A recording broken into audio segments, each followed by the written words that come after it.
Hi, Kindra. I just got your comment up underneath the a message from God to Kindra and you video.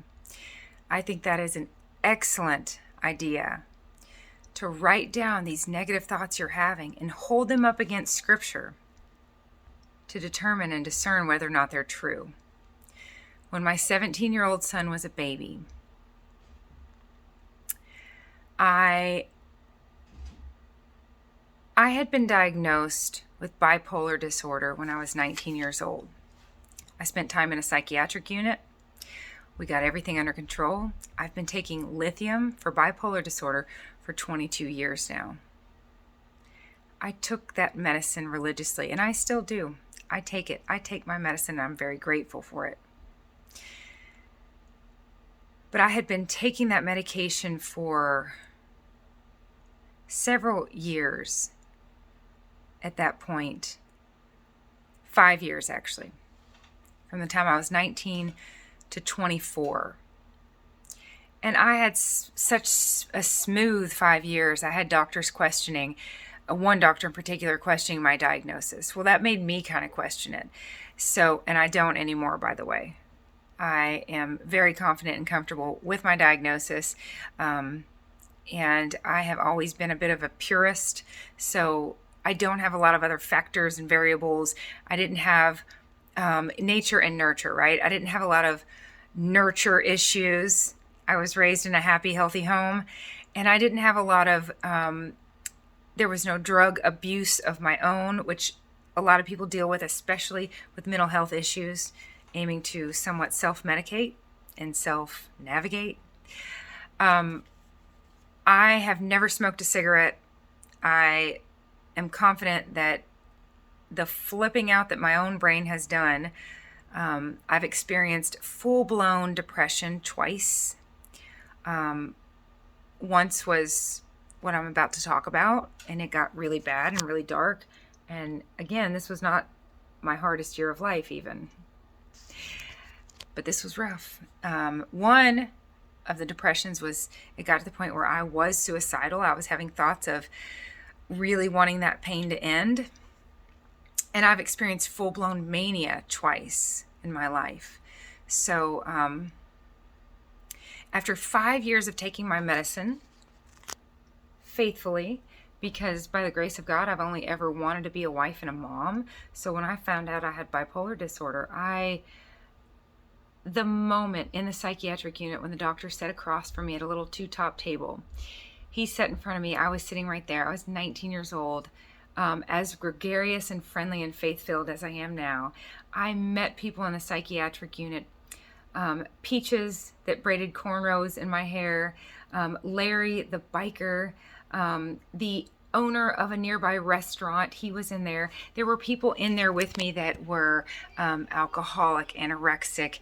My mother-in-law was sort of taken aback by the whole situation, and she said, oh my goodness, she said, there's the heart unit and the brain unit. So we were all in there. It kind of surprises me that they would just put me, 19-year-old kid, in there next to people that were not 19-year-old girls. And anyways, it was a special week of my life.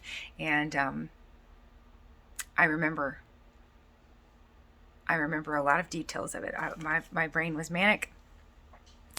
And in my manic state, I typically remember quite a bit.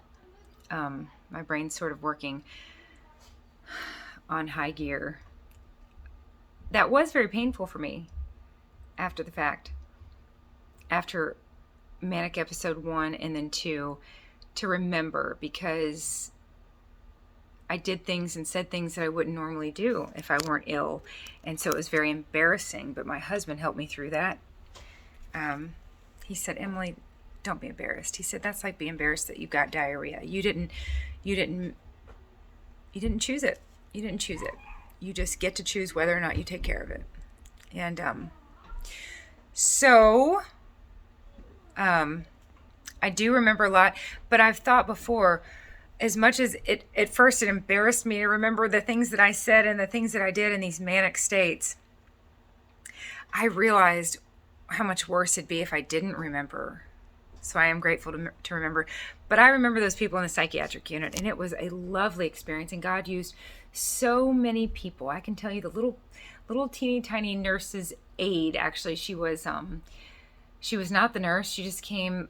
She was like a student or something, and she came back to my room. I could go on and on actually about the stories from the psychiatric unit. I could probably fill the pages of a book. I don't want to do that, but I have some lovely stories of those days. But this one story in particular, this young girl came back to my room, and I was somewhat devastated to realize that they were seriously thinking about diagnosing me. And she was taking my vitals, and she was just so sweet. And I asked her what her opinion was. I was really heartbroken. I was 19. I was in college. I had just fallen in love. This was not something I wanted to be doing. And she was talking to me about medication they wanted me to take. And I asked her, I sat on the end of my bed and said,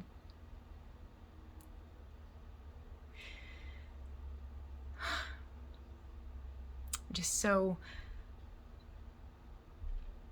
heartbroken.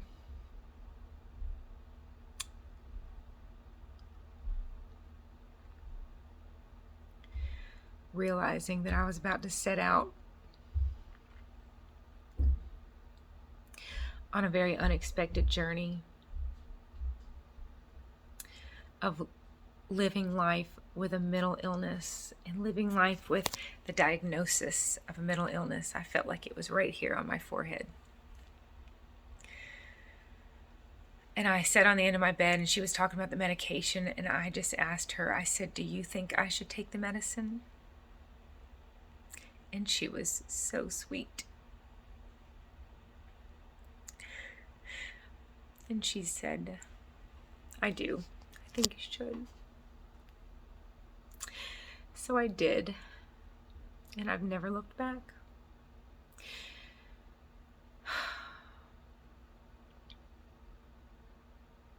I sat at that two-top table with that doctor, and he looked at me, and I looked at him, and I said,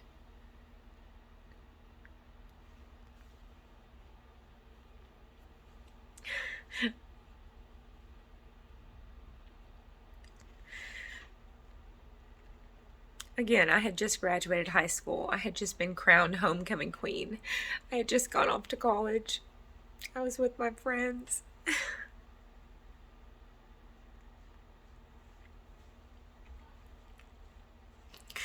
I was in love.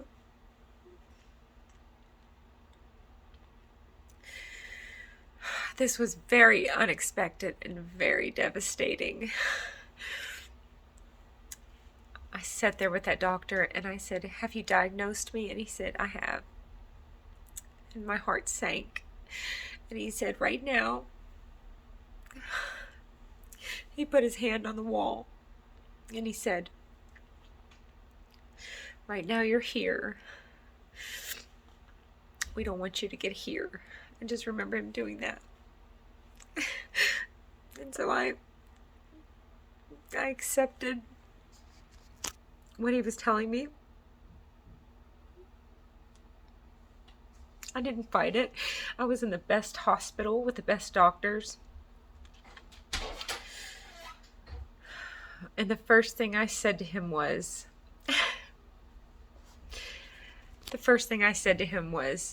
after he told me, yes, you've been diagnosed, I said, does this mean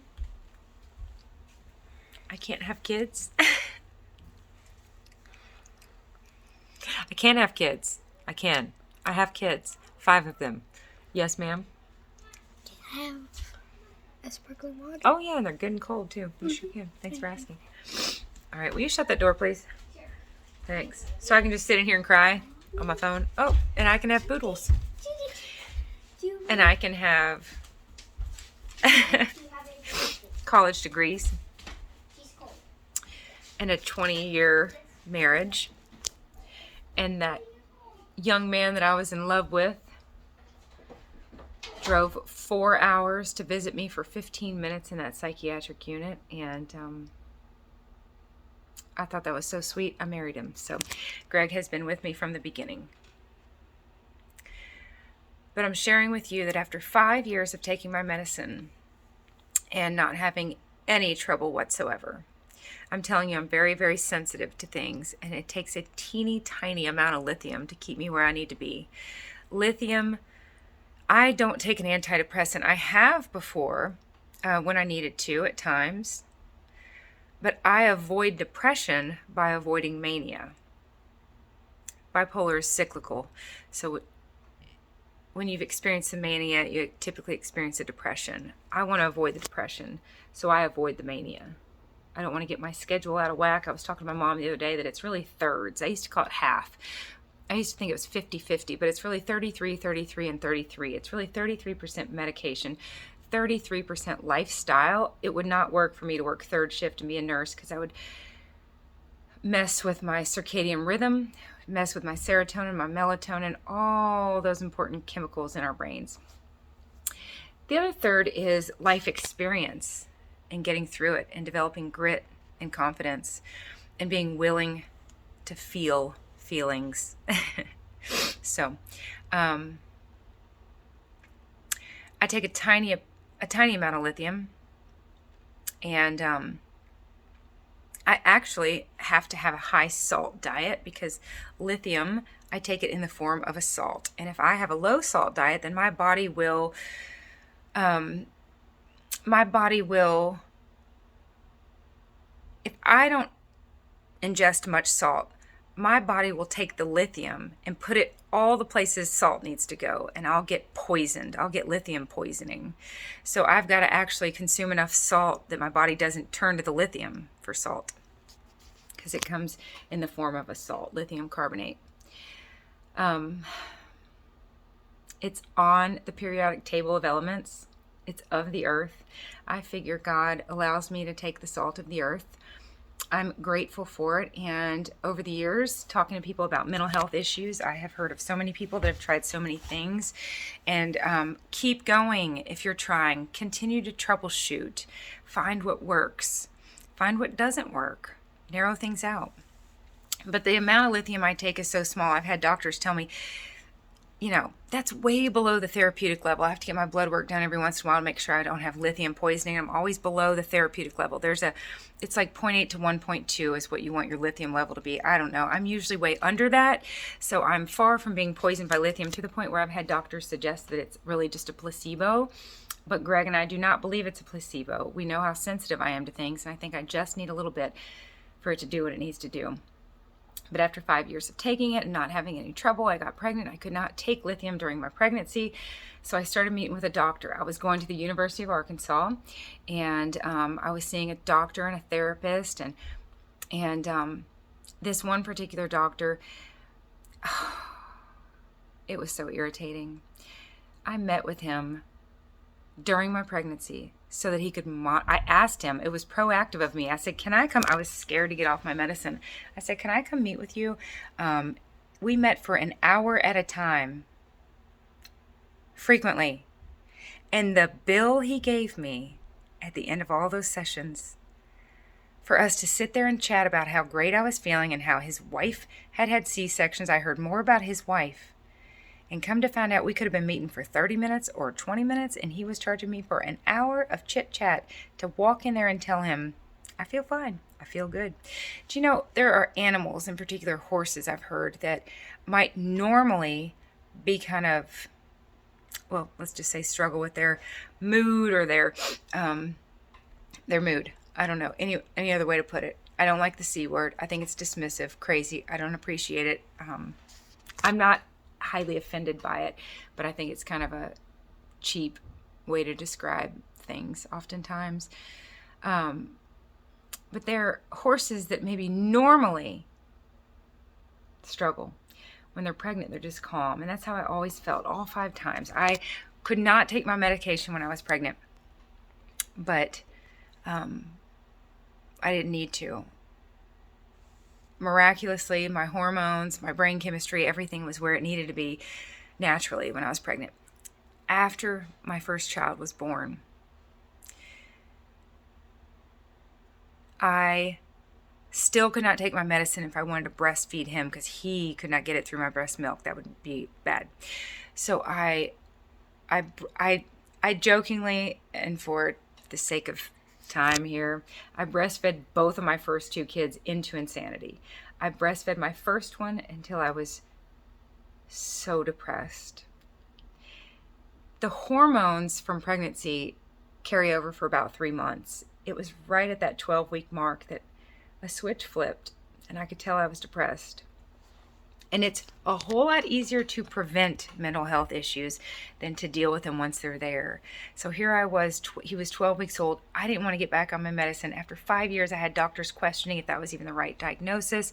And so I just struggled, and I struggled with a debilitating depression his whole first year of life.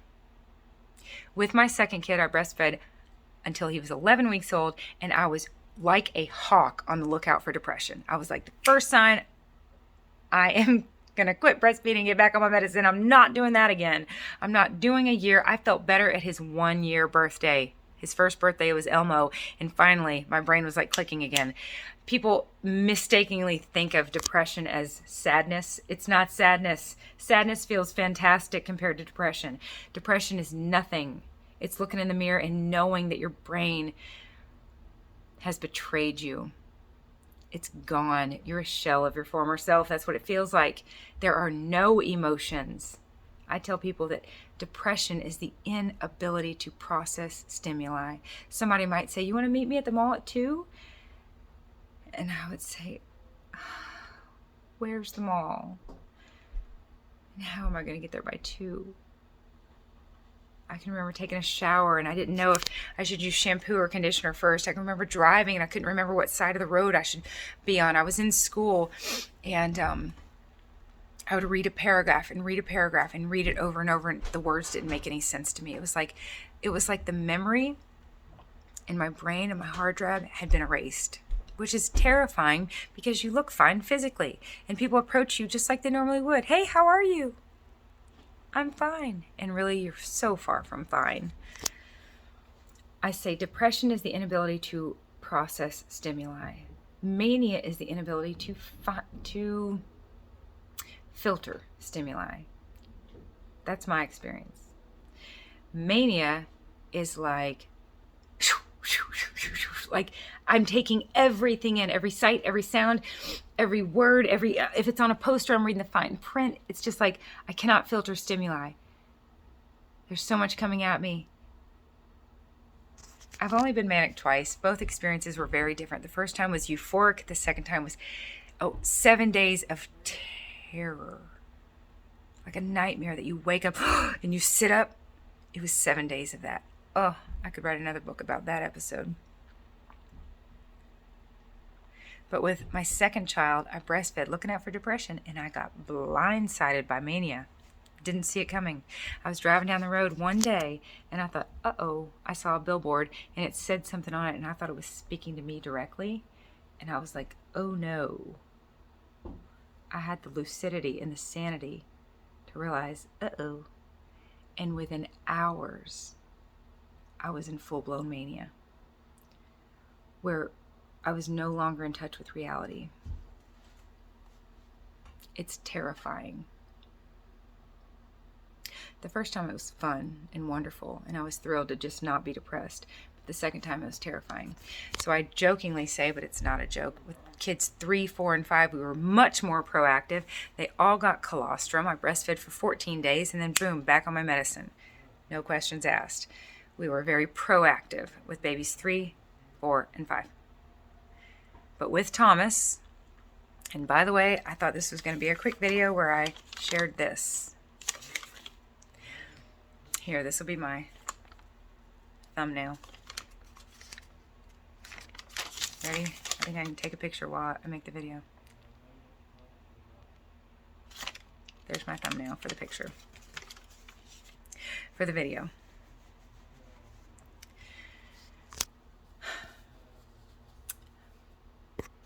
But while, let's see here. So,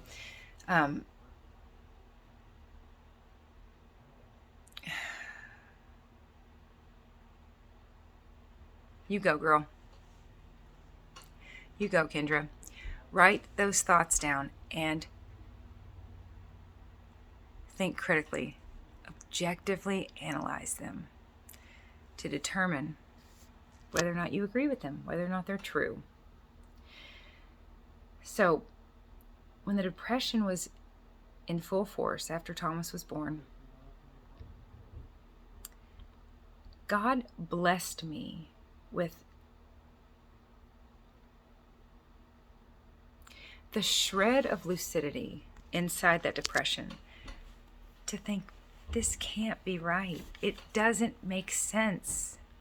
It is so hard inside of mental illness to have any objectivity, to see it for what it is, because you're inside of it. But God blessed me with the wherewithal to question it. He blessed me with, like I said earlier, just a shred of sanity inside the insanity. And I can remember thinking, it doesn't make sense that every thought I would be having would be this negative. And if everything I'm thinking about myself were true, I'd be the worst person on the planet. And I knew that just prior to this baby being born, I was healthy and happy and married and pregnant and having fun at the school that we were working at. My husband was, at that time, he was a special education teacher and I was an assistant for the special ed department. It was fun. We were there living in that state 12 hours from everyone we knew, so that we could live there for a year before he went to law school, so that we could get in-state tuition. And I started thinking, this can't be right. I've heard bipolar disorder described as a thought disorder. My thoughts were so ridiculously negative about me. So I can remember thinking, like I said, if this were all true, I'd literally be the worst person on the planet. I don't think that all of these things line by line could be true about any one person. That's when I started thinking, inside the insanity, maybe I'm depressed. So I decided one night, tomorrow morning, I'm going to write down every thought I have, and I'm going to read it and decide if I even agree with it. So Kindra, by all means, write down those thoughts. I want you to read them, hold them up against Scripture, hold them up against what you know to be true. At that time, I was also seeing a doctor on campus, and I was seeing a psychiatrist that was prescribing my medication prior to the pregnancy. And they had a policy that if you were seeing the psychiatrist, then you must have something to talk about. So you need to also be seeing the therapist. I am very fortunate to have always gotten really good care. I remember telling that therapist about this idea to write down my thoughts. And I said, you know what? I want to make a bumper sticker that says, don't believe everything you think. A couple years ago, I was cleaning out my mother-in-law's basement. We had so much stuff in there that we'd put in there while we moved from place to place. And I came across the piece of paper where I wrote down every thought I had. I started at 7 a.m. and by 1:30, I had come up with this list. And it's so pitiful, but there's only one word for it: depression. Now, I'm not saying you struggle with depression, but if you're struggling with lies from the enemy, that's depressing. So by all means, hold them up against the light. Question them. Question him. And discern the truth from the lies. 7 a.m. Leanne's going to be annoyed with me. I'm not a very good member. I don't even remember what that was. By 7:30, I thought a good mom would stay home with her kids and love it. By 7:45, oh, my house is disgusting. What's wrong with me? By 8 o'clock, not a single picture of my son hung up. I should have shown him baby Einstein more when he was little. By 8:45, I might be able to get through school, but I won't be competent after that. I think I was questioning going back to school. 9:15, I sounded stupid. I sound stupid on the phone. 9:20, oh, I can't make a decision. 11 o'clock, I'm not smart enough to go to nursing school. I'm going to look like an idiot. 12:30, I won't even know where to print a paper. 1:30, I probably won't make any friends. That's my pitiful little list that I'm so grateful I still have. It's really a treasure. And it's an artifact. Just to show how far God has brought me up out of that. Those were hard years. Not my hardest, but difficult years. Kindra, you're on the right track. Discern the truth from the lies. Walk in the light of the Lord. Know that He loves you, and know that ultimately that is all that matters. You are His. Whether you're lukewarm, getting warmer, you're getting warmer. I believe you're getting warmer. Or ice cold, He loves you, He wants you, and He wants to be near you, and He wants you near Him. 1 John, James, chapter 4, verse 8. Draw near to Him, and He will draw near to you. My testimony includes Him because I was saved at 14. So I jokingly say that the footprints prayer for me is the butt prints prayer. At the end of the footprints prayer, the man says, "But why, Lord, was there only one set of footprints?" And He says, "That, my child, is when I carried you." And I've jokingly said many times,